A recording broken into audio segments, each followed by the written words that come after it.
G'day, Troy. How are you, man? Hello. Hey, man. How are you? I'm good. I'm going to look at a couple apartments today, so the mix of heaviness and grandeur of Hushed and Grim has been hyping me up to deal with real estate agents for the rest of the day. How are you? I'm good. I'm good. I'm happy to be talking to people that want to talk to me. Yeah, Makes me feel good. of course, of course. Well, I'll jump straight into it. Obviously, we are mere days away from being able to sink our teeth into this enormous new Mastodon album, easily the biggest one yet at 86 minutes. Was the idea always there to do a double album, or did you guys just realize you had too much great material to cut? We had never intended on doing one in the past, and for each album cycle that we've gone into, we've never had that much material anyway. So, but the combination of having all of 2020 to work on new music, and the fact that all four guys in the band were contributing lots of ideas and lots of songs, we wound up with more. We were just demoing song after song, and we had 25 or 30 song ideas demoed, and we were like, wow, this is insane. Like, we've never had this much. So we just kind of worked on it, picked a song every day and just worked on it and got it to a better spot than it was the day before. Over the next few months, we just kind of honed in on 15. And then we realized a few months later that, like, we need to pump the brakes and we need to cut this down to like 8 or 9 and start and put it out, record an album. But nobody could cut any of the songs because we'd worked so hard on them. They'd already started to kind of blossom into their own little creature of a being and have their own little identity. And we didn't want to cut any songs. So we were like, you know what? And the question turned from, why should we do a double album? The question turned to, why shouldn't we do a double album? Because we were very happy and proud of all of this material. And it was dynamic enough to not just be an overload of Mastodon, a Mastodon barrage of sounds to our listeners. So I was like, you know what, this works like a cohesive body of music. So why shouldn't we do a double album? And, we kind of felt like in the world of releasing singles and EPs and shorter attention spans, why not now, and who better of a band to do it than Mastodon? So we were all comfortable just doing a double album, and I think it worked. Well, one of the things is like the press release for this album quite boldly calls it your magnum opus. Would you agree that this is the most ambitious, or dare we say best, Mastodon album that, you guys have committed to memory thus far? I would say it's our most ambitious, 100%.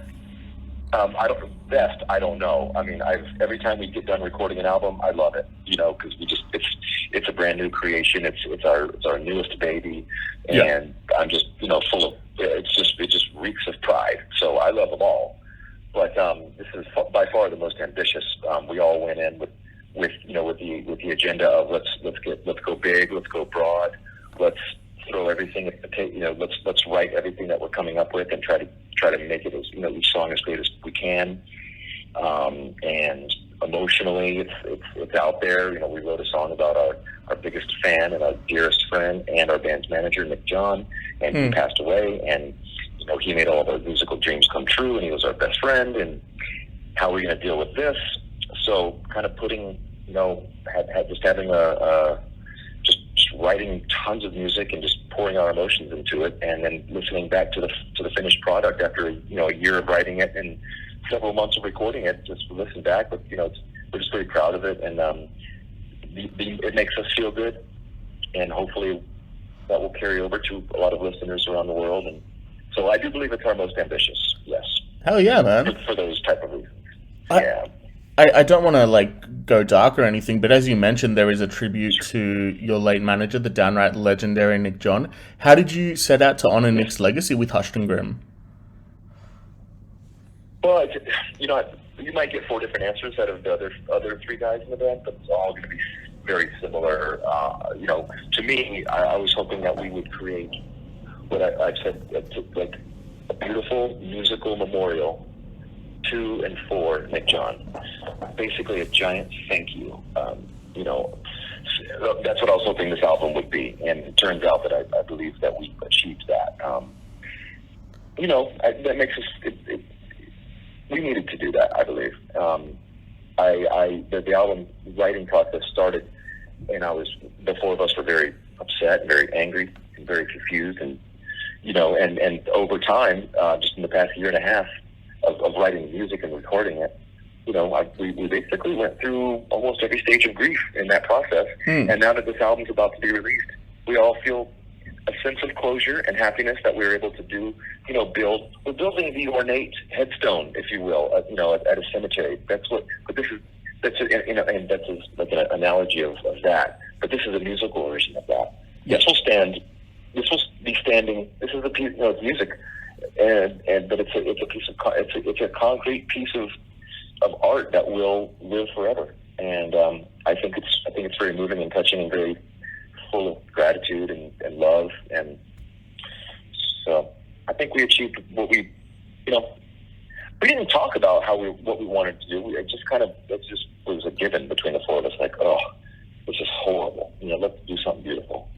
Well, I think that's a beautiful way to look at it, like the everlasting nature of music, and that being able to, like you said, like a headstone. I don't know if I'm reading into it the wrong way as well, but I think at least at face value, it feels like this album has a really meticulous balance of light and dark. Like there are those, pensive and more melancholic passages, but there are also really triumphant, energized moments. Like, was that something you endeavored to do with your songwriting? I mean, musically, I don't think that we went in trying to do that.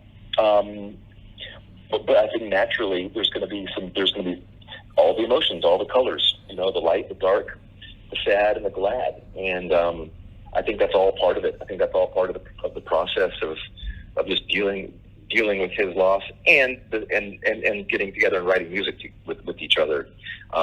We're not going to always get together and write happy music. We're not going to always just write dark music.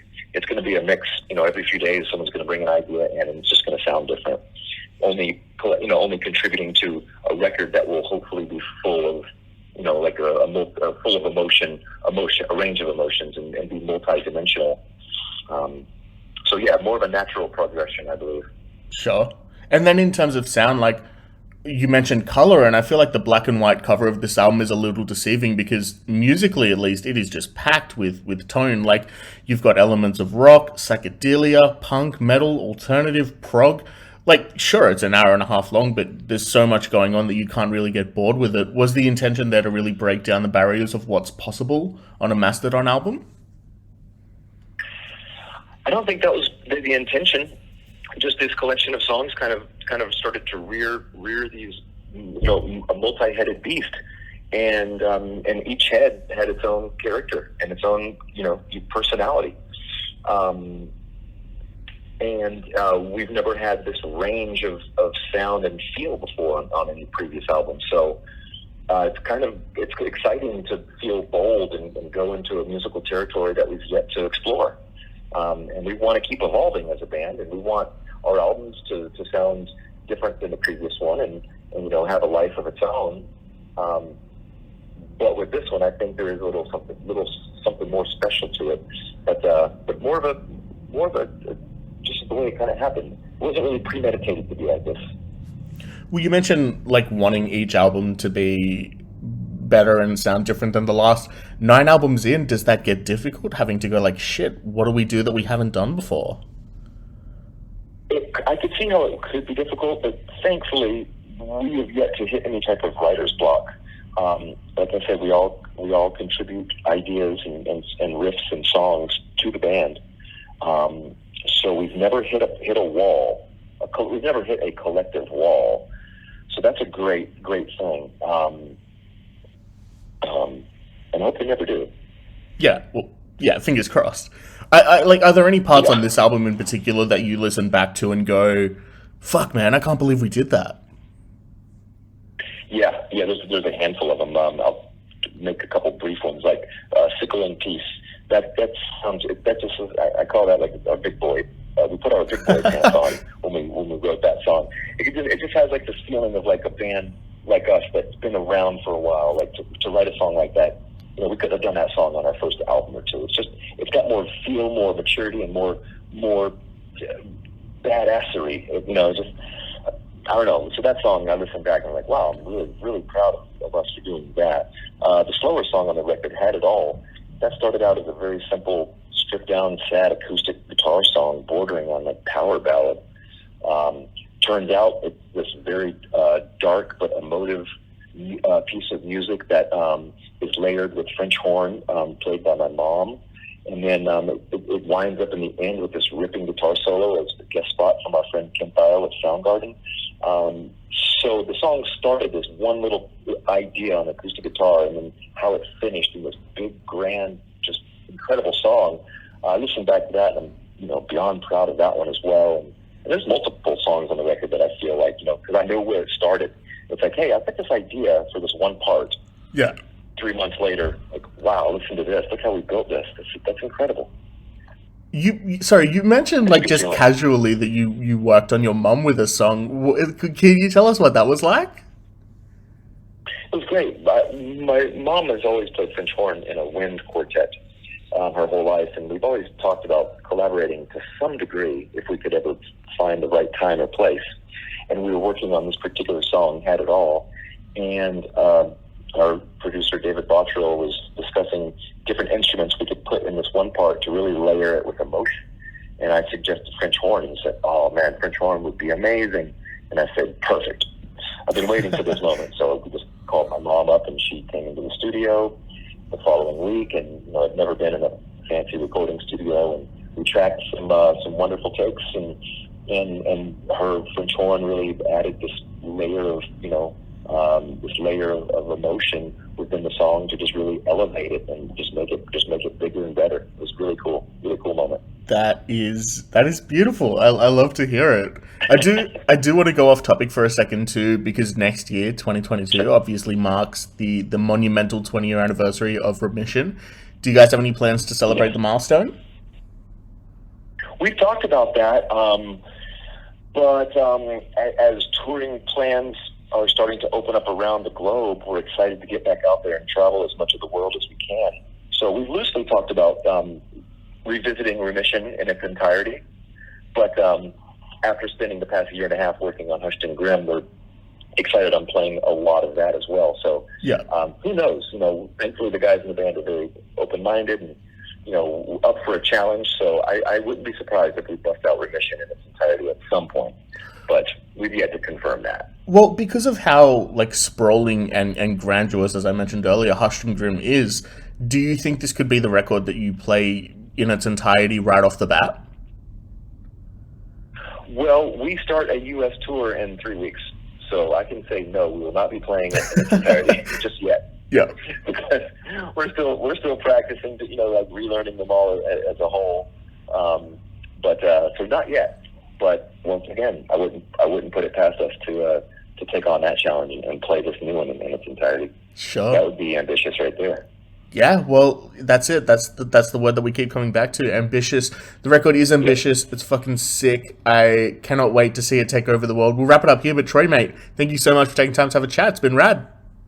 Of course. Thank you so much. Have a good morning. Have a great rest of your day as well. Take care.